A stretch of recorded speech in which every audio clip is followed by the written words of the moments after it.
જય શ્રી કૃષ્ણ બધાને, જય જલારામ. કેમ છો બધા? સાંજનો ટાઈમ છે અને જો હું મેથીના થેપલાનો લોટ બાંધી રહી છું. 1 મહિના પહેલાં જ્યારે મેં મિની વ્લોગ અપલોડ કર્યો હતો ત્યારે મને બહુ બધી કમેન્ટ્સ આવી હતી કે તમારી ફાસ્ટિંગની ડિટેલ્સ અમારી સાથે શેર કરો.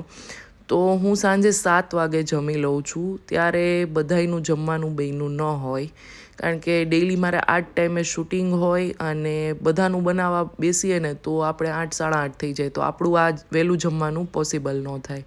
એટલે હું મોસ્ટલી બપોરનું જ જમી લેતી હોઉં છું. અને ઘણીવાર તો એવું હોય કે બપોરના શાક પણ આપણને બીજી વાર ભાવે એવા ન હોય, કંઈક કઠોળ કે એવું બધું હોય તો હું દહીં અથાણું એની સાથે જમી લેતી હોઉં છું. અને બીજી દિવસે સવારે 9 વાગ્યા પછી, એટલે કે 14 કલાક પછી, હું 9 પછી સાડા 9 કે એમ બ્રેકફાસ્ટ કરું છું.